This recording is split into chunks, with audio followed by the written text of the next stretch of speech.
warahmatullahi wabarakatuh. Innal hamdalillah nahmaduhu wa nasta'inuhu wa nastaghfiruh wa na'udzu billahi min shururi anfusina wa min sayyiati a'malina. May yahdihillahu fala mudilla lahu wa may yudlil fala hadiya lahu.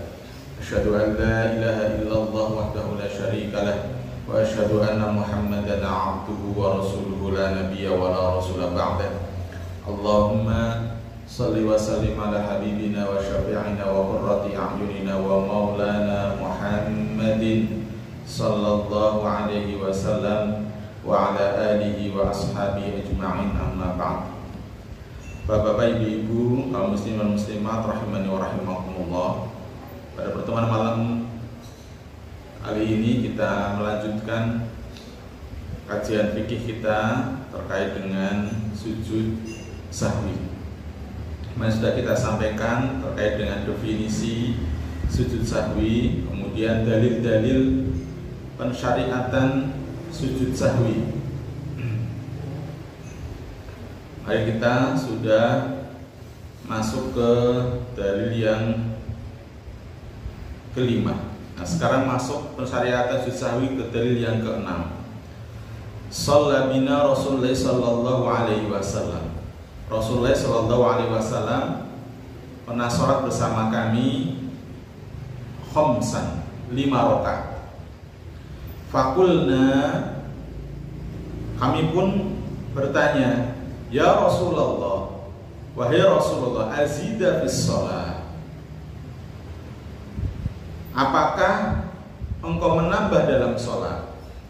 Dia biasanya kok 4 rakaat, sekarang kalau Rasulullah melaksanakannya 5 rakaat. Maka kemudian sahabat bertanya, azidas sholat, apakah engkau menambah dalam sholatnya sekarang ini? Qala, kemudian Rasulullah ngendikan, wa madzaka, memang ada apa tadi itu? Qalu, para sahabat menjawab, shallaita khamsan. Rasulullah panjenengan tadi itu mengerjakan sholat 5 rakaat. Qala, lalu Rasulullah bersabda, innama ana basyarum mislukum, sesungguhnya aku hanyalah manusia semisal kalian. Al-quru kama tadhkurun, aku bisa memiliki ingatan yang baik sebagaimana kalian. Wa ansa kama tansawna, begitu pula aku juga bisa lupa sebagaimana kalian pun juga bisa lupa.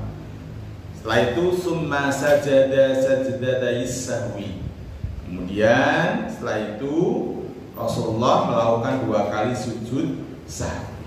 Nah, jadi ini memang ketika nanti terjadi penambahan jumlah rakaat karena lupa, nah, maka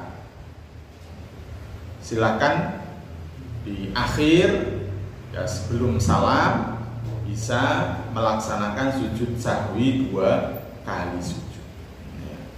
Jadi syaratnya karena lupa, bukan karena sengaja menambah. Kalau sengaja menambah, batal sholatnya. Sholatnya duhur, asar, isya harusnya 4 rakaat, sengaja dan pahalanya tambah akeh, rakaatnya tambahin. Ini bukan tambah banyak pahalanya. Karena sholat itu masuk ibadah mahdhah yang sifatnya tauqifi. Tauqifi itu wis yang ngono kuwi. Ora sang golek sebab begitu, dan tidak boleh ada kreativitas di situ. Mas aku tak tambah rakaat nih, berarti kan nambah. Berarti pahalanya lebih akeh, enggak. Itu malah justru batal. Jadi kalau namanya 4 rakaat ya 4 rakaat, 3 rakaat ya 3 rakaat, 2 rakaat ya 2 rakaat. Ora iso juga tak nggo nyelengi nggo sesuk ya ora iso. Salat subuh sesuk khawatir kawanan tak 4 rakaat wae, harusnya 2 rakaat ya enggak sah, batal salat. Jadi menambahnya karena lupa. Ya, menambahnya karena lupa. Maka silahkan nanti sujud sahwi. Nah ternyata kok baru selesai salam, baru kemudian kok ketok tadi imam itu 5 kan, terus kemudian ada yang menguat, iya betul 5 tadi, ya silakan tidak usah satu rakaat lagi, tapi silakan sujud sahwi 2 rakaat yang sama. Nah, jadi caranya begitu di dalam SOP, ya, standar operasional prosedur ketika terjadi kesalahan karena menambah atau mengurangi atau karena meninggalkan kewajiban juga karena lupa. Ya. Maka prosedurnya sudah ada di dalam Islam itu. Ya, tidak perlu gaduh, tidak perlu rame, apalagi kemudian berprasangka buruk. Wah, kita alirane opo ya wis dadi kan gitu, imamnya katanya menyimpang iki, sesat iki. Enggak, lupa gitu ya, karena lupa. Ditanyakan saja, Ustaz atau siapa begitu dari imam, ngapunten tadi itu baru 3 rakaat. Umpamanya begitu, ya. Atau tadi ternyata jadi kok 5 rakaat begitu. Silakan dianukan saja, disampaikan.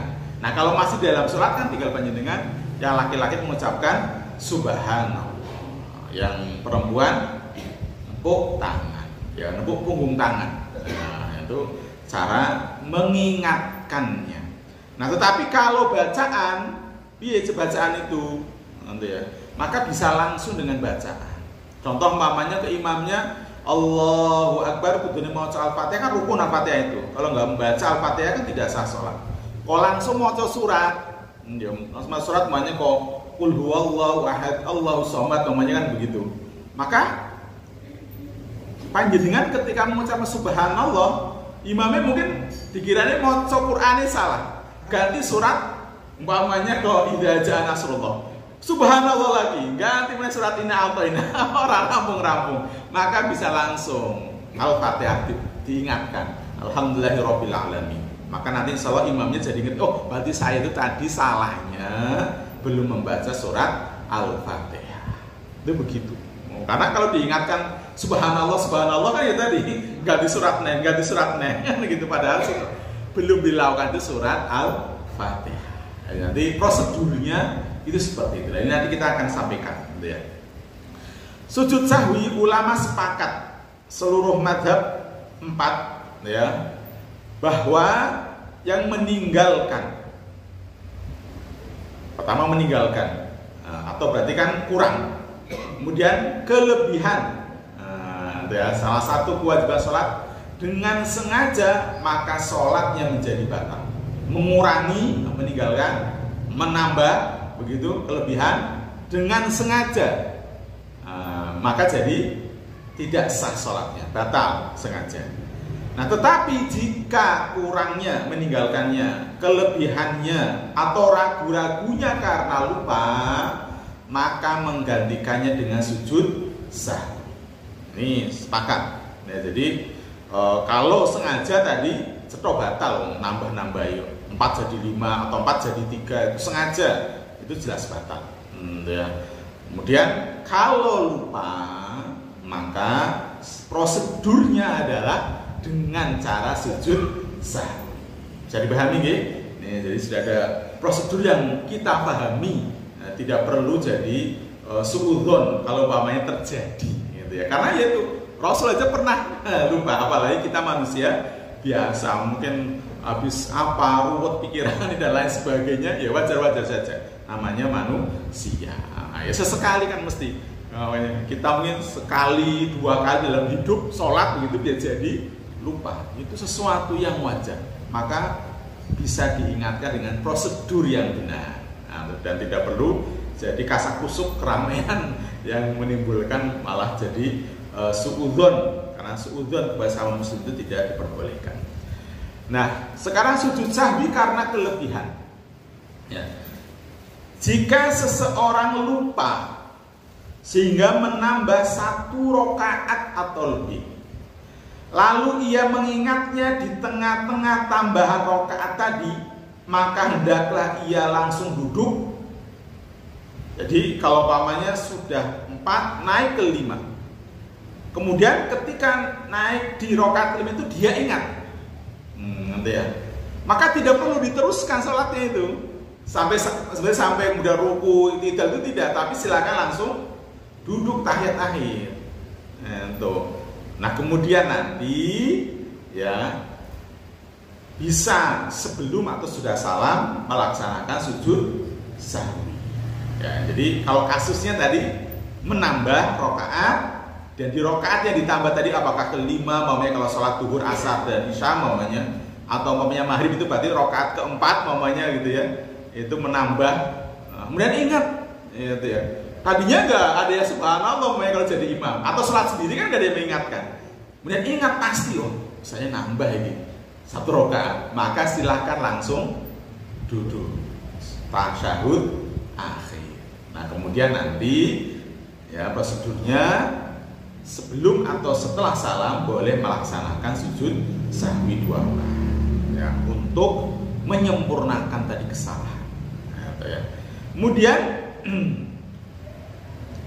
jika ia ingat adanya tambahan rakaat setelah selesai salam, nah, kasusnya tadi yang dalil tadi, Rasulullah melaksanakan salat 5 rakaat tadi itu, nah, maka ia sujud ketika ia ingat, kemudian salam.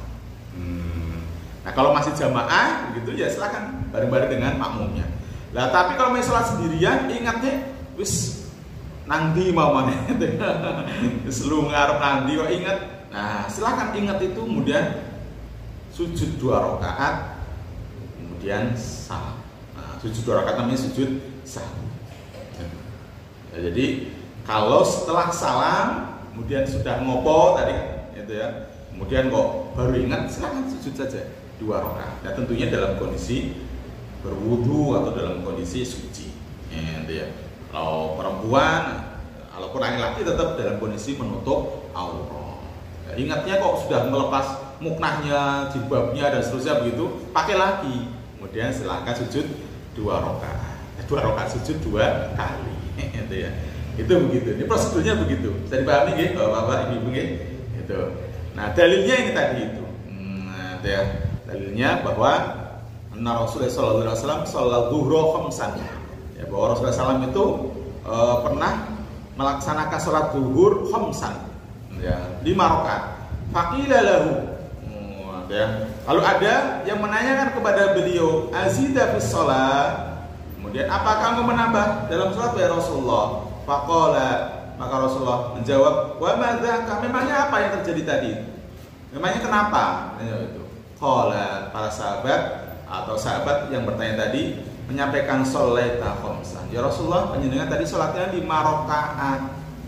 Kemudian Rasulullah sajada ini ba'da ma sallama.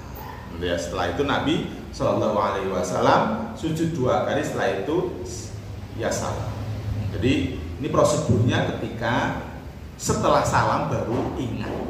Ya. Tapi kalau sebelum salam tadi ke rakaat kelima begitu langsung gitu, langsung duduk tasyahud akhir, kemudian bisa sebelum atau sesudah salam sujud sahwi. Ini hadisnya sahih riwayat Bukhari dan Muslim. Kemudian salam sebelum sholat selesai. Nah ini juga termasuk kelebihan dalam sholat. Sebab ia telah menambah salam di pertengahan pelaksanaan sholat. Umpamanya rakaat kedua kan tasyahud awal, lalu kemudian kok assalamualaikum, kan berarti nambah ini. Gitu ya. Nah barang siapa mengalami hal itu dalam keadaan lupa, lalu dia ingat beberapa saat setelahnya, maka ia harus menyempurnakan sholatnya. Nah, jadi salam kemudian ingat, baru 2 tadi itu, maka sempurnakan. Kalau sholat maghrib ya tambah 1 rakaat lagi. Ya, kalau mamanya yang 4 ya tambah 2 lagi, kan begitu. Jadi sempurnakan sholatnya kemudian salam. Nah setelah itu dia sujud sahwi kemudian salam lagi. Nah dalilnya kemarin sudah kita sampaikan. Jadi kalau mamanya tasyahud awal, kemudian salam itu maka sempurnakan. Setelah salam sempurnakan. Nah, ya. Kemudian setelah itu ya sebelum atau setelah salam di tasyahud akhir maka sujud 2 kali. Bisa dipahami ini kalau ada penambahan. Sekarang kalau sujud sahwinya karena kekurangan, meninggalkan rukun sholat seperti lupa ruku dan sujud. Nah, jika meninggalkan rukun sholat dalam keadaan lupa, kemudian ia mengingatnya sebelum memulai membaca Al-Fatihah pada rakaat berikutnya, maka hendaklah ia mengulangi rukun yang ia tinggalkan tadi. Jadi umpamanya saya sholat rakaat pertama, setelah sujud, kan sujudnya 2 kali. Sujud pertama kok, kemudian Allahu Akbar, bukan duduk di antara 2 sujud, tetapi apa? Langsung berdiri. Nah, ketika berdiri belum membaca Al-Fatihah, ingat, oh saya tadi sujudnya baru sekali. Maka langsung lagi dia mengulangi rukun yang dia tinggalkan. Berarti apa? Duduk di antara 2 sujud. Kemudian apa? Sujud. Nah, kemudian baru berdiri. Nah, itu kalau ingatnya sebelum membaca Al-Fatihah. Nah, ya, maka kembali ke rukun yang ditinggalkan itu. Nah, kembali ke rukun yang ditinggalkan. Nah, kemudian nanti di akhir sujud sahwi. Kemudian jika mengingatnya setelah memulai membaca Al-Fatihah pada rakaat berikutnya. Kalau tadi kan sebelum membaca Al-Fatihah. Kalau sekarang sudah membaca Al-Fatihah pada rakaat berikutnya, kemudian baru ingat, tentu ya, baru ingat tadi kok baru sujud apa? 1 kali. Ya, tuh. Maka bagaimana? Rakaat sebelumnya yang terdapat kekurangan rukun tadi jadi batal, artinya belum dihitung. Nanti ya. Jadi rakaat pertama tadi yang baru sujud sekali, kemudian berdiri ke rakaat kedua, diingatnya setelah baca Al-Fatihah, Alhamdulillahirabbil alamin arrahmanir rahim, baru keingat tadi kok baru sujud sekali, gitu ya. Maka bagaimana? Rakaat pertama tadi tidak dihitung. Maka silakan sekarang yang diingat rakaat kedua tadi itu dihitung rakaat pertama. Nah, itu. Maka kemudian sempurnakan begitu ya sholatnya, dan setelah itu ia melaksanakan sujud sahwi di akhir. Bisa dipahami nggih? Jadi beda nanti ingatnya sebelum maca Al-Fatihah dengan setelah atau sekarang sedang baca Al-Fatihah. Itu berbeda. Ya, cara atau prosedur membetulkannya itu berbeda. Nah, bisa dipahami nggih? Kemudian jika lupa melakukan 1 rakaat atau lebih, misalnya baru melakukan 2 rakaat sholat zuhur, namun sudah salam ketika itu, maka hendaklah ia tambah kekurangan rakaat ketika ia ingat. Kemudian hendaklah ia melakukan sujud sahwi sesudah salam. Jadi baru 2 rakaat, tidak niat kosor, kemudian sudah salam, kemudian ingatnya kapan? Ya tambahi saat ingat itu.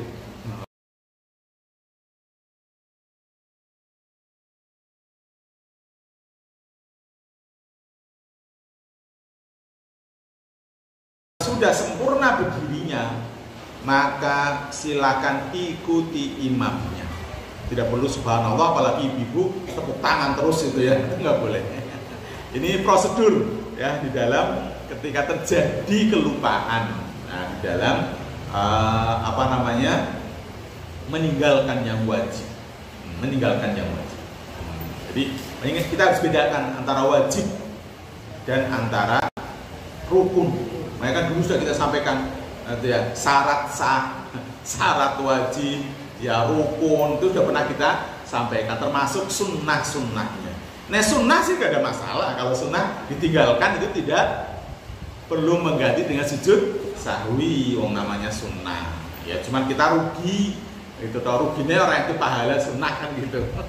Nah, jadi kita kalau belajar fikih kayak gini nanti insya Allah ketika terjadi kekurangan, menambah tadi karena lupa, itu dan seterusnya, kesalahan karena lupa, itu prosedur mengingatkan, prosedur membetulkannya itu sudah ada di dalam fikih, itu sudah ada.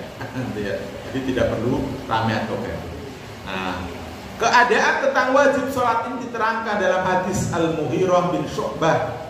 Ia mengatakan Rasulullah Shallallahu Alaihi Wasallam bersabda, "Idza qama ahadukum min rak'ataini." Jika salah seorang dari kalian berdiri dari rakaat kedua, lupa tasyahud awal, falam yastatimma qa'iman, dan belum tegak berdirinya, fal yajlis, maka hendaklah ia duduk. Jadi syaratnya itu belum tegak berdiri ke rakaat berikutnya. Maka diingatkan segera duduk untuk sujud untuk tasyahud awal. Tadi itu ya. Fa idza tatamma qa'iman. Ya, tetapi jika telah sempurna berdirinya dan tegak berdirinya, ya, fala yajlis, maka jangan ia duduk kembali. Wa yasjud sajdata sahwi, namun hendaklah ia sujud sahwi dengan 2 kali sujud. Jadi ini kalau terjadi rakaat kedua kudune melaksanakan tasyahud awal kemudian lupa, itu ada 3 hal tadi. Ya. Ingatnya masih duduk, ya sudah lanjutkan tasyahud awalnya, dan di akhir tidak perlu sujud sahwi. Kemudian ingatnya ia telah beranjak dari tempatnya mau berdiri, diingatkan ya duduk, maka kemudian baca tasyahud awal, di akhir tidak perlu sujud sahwi.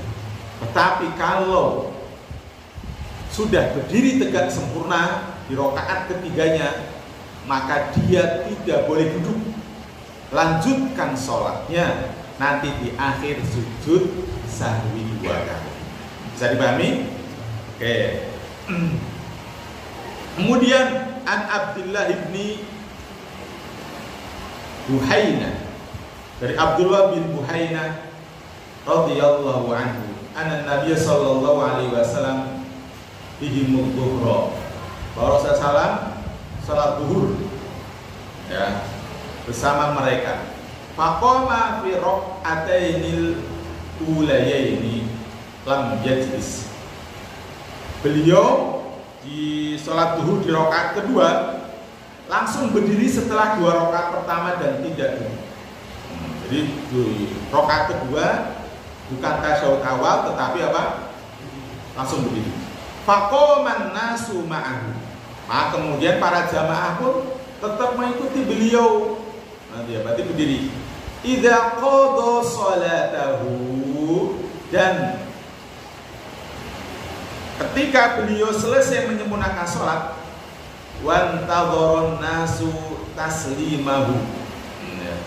Orang-orang pun menunggu salam beliau. Kabbaro wa huwa jalisun. Kata beliau malah bertakbir, orang salam. Padahal beliau dalam kondisi sedang duduk. Wa huwa jalisun.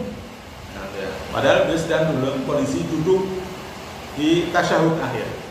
Fasajada sajdataini qabla an yusallima thumma sallama. Kemudian beliau sujud 2 kali sebelum salam, lalu salam. Jadi Rasulullah pernah sholat bersama para sahabat, sholat zuhur, kemudian di rakaat kedua harusnya tasyahud awal, tapi Rasulullah berdiri langsung. Nah, kemungkinan Rasulullah kemudian ingat, oh tadi tidak tasyahud awal, sholatnya disempurnakan, para sahabat juga ikut. Nah, tetapi kudune salam kok malah takbir, Allahu Akbar, sujud 2 kali, dan itu dilakukannya sebelum salam. Nah, ini cara menyempurnakan ketika meninggalkan wajibnya sholat. Ya. Bisa dipahami ya? Oke. Kemudian sujud sahwi karena ragu-ragu sekarang. jika ada seseorang ragu-ragu, misalnya ragu setelah sholat 3 atau 4 rakaat, kemudian ia mengingat dan bisa menguatkan di antara keraguan-raguan tadi, maka ia pilih yang ia anggap yakin, kemudian ia nantinya akan melakukan sujud sahwi sesudah salam. Jadi sholat, kemudian kita ragu, sekarang rakaat keberapa? Kalau mamanya sholat zuhur mamanya, ini 3 apa 4 ya ini, gambarnya begitu. Maka silahkan ambil yang paling yakin. Ya, ambil yang paling yakin. Kalau yakinnya 4, berarti 4 sudah. Kalau yakinnya 3, berarti yakinnya 3. Tambah 1 lagi, walaupun jadinya 5. Nah, itu ya.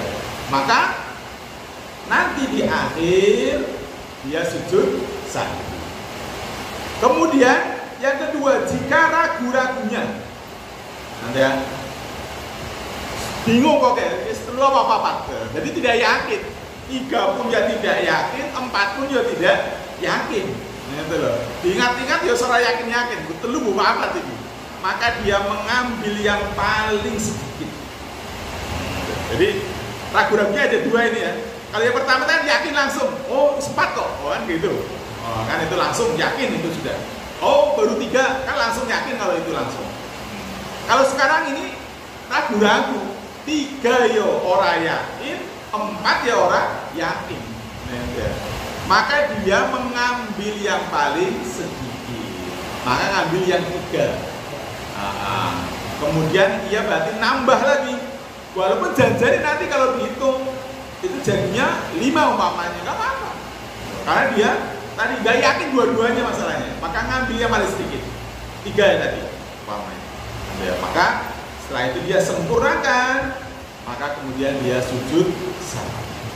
Ya, jadi ragu-ragunya ada 2 ini harus bisa dibedakan.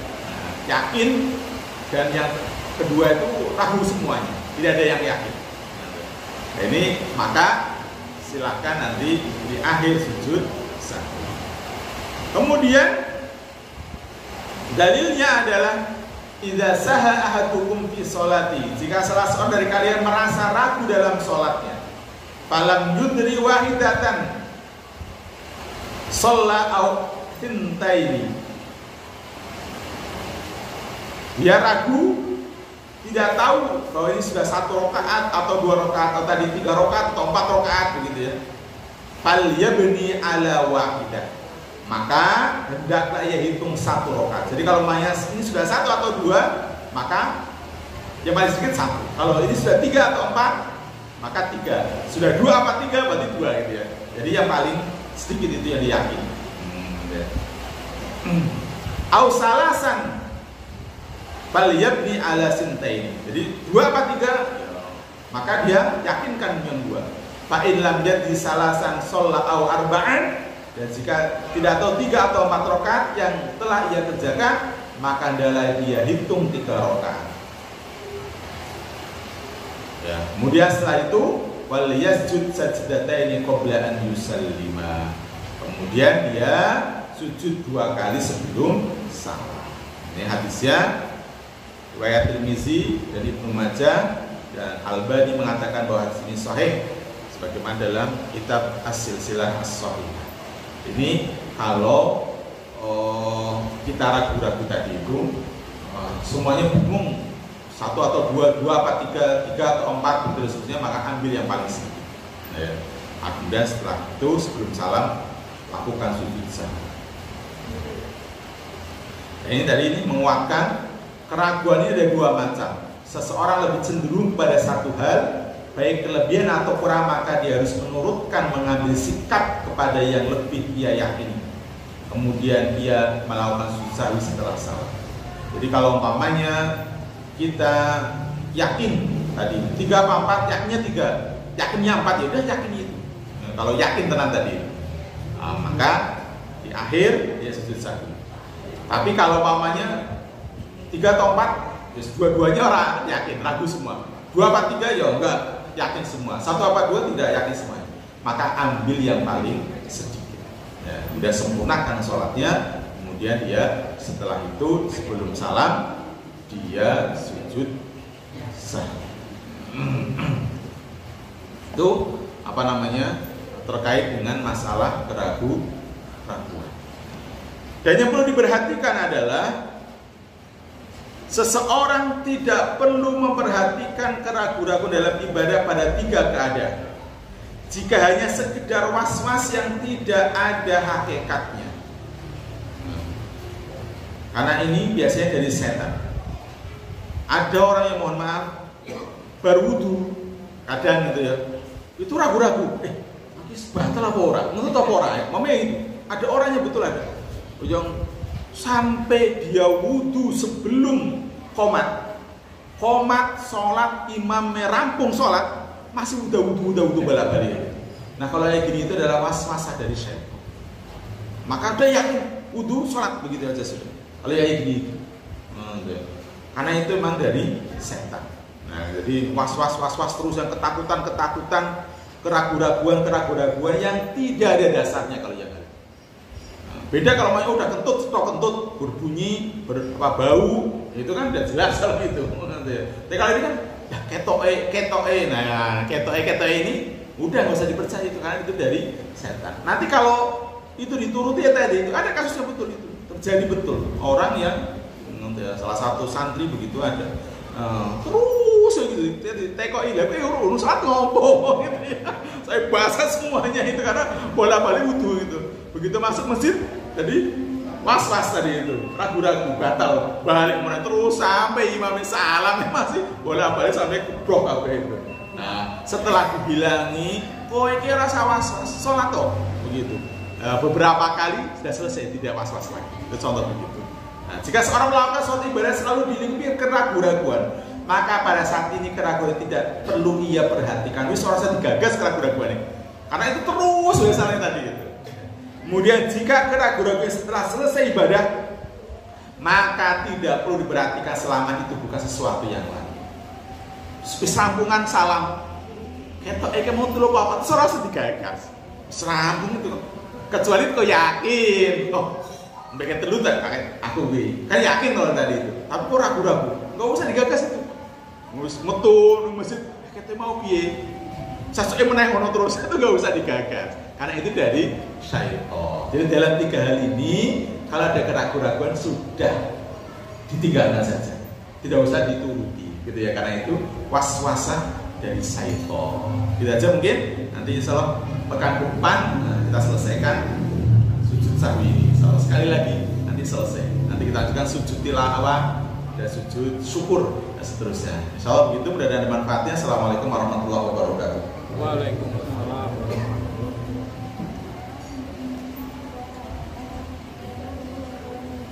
Mau tanya Pak? Nggih. Sujud sahwi itu